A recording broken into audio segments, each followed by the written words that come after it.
நல்லதையே விதைப்போம் நம் எண்ணத்திலும் பிறர் உள்ளத்திலும். Hi viewers, welcome back to Tamil Pattam info channel. இன்றைக்கும் நம்ம சேனலில் வீட்லேயே ஃபேமிலியோடு உட்காந்து ஜாலியாக விளையாடுற ஒரு கேமை பற்றி தான் பார்க்க போகிறோம். அந்த கேமுக்கு தேவையானது என்னென்னா, இந்த மாதிரி ஸ்கெட்ச் பென்ஸ் எடுத்துக்கோங்க. இங்கே நான் 8 ஸ்கெட்ச் பென் எடுத்திருக்கேன்.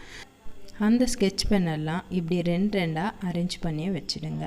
அரேஞ்ச் பண்ணி வச்சதுக்கப்புறம் நாம் கேமை ஸ்டார்ட் பண்ண ஆரம்பிக்கலாம்.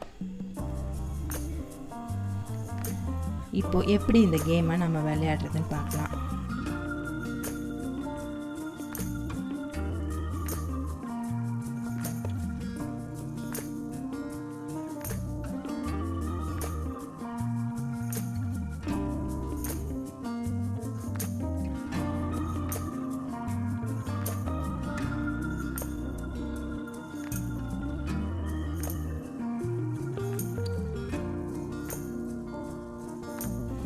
இந்த மாதிரி ஒரு ஸ்கெட்ச் பென்னாக எடுத்து மேலே வச்சு எல்லாத்தையும் ஒன்றா கேட்ச் பண்ண ட்ரை பண்ணோம்.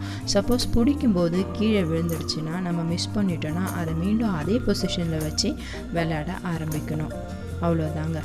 இப்படி தான் நம்ம கேமை விளையாட போகிறோம். இதே மாதிரி நம்ம கூட இருக்கவங்க எல்லாருமே அவங்கவுங்க டர்ன் வரும்போது ஒருத்தவங்கள விளையாட ஆரம்பிக்கணும். யார் லீஸ்ட் டைமிங்கில் இதை கேட்ச் பண்ணுறாங்களோ அவங்க தான் இந்த கேமோட வின்னர். இந்த கேமை நீங்களும் உங்கள் வீட்டில் இருக்கவங்களோட ஜாலியாக ட்ரை பண்ணி விளையாடி பாருங்கள். உங்களோட வியூஸை மறக்காமல் எனக்கு கமெண்ட் பண்ணுங்கள். நன்றி.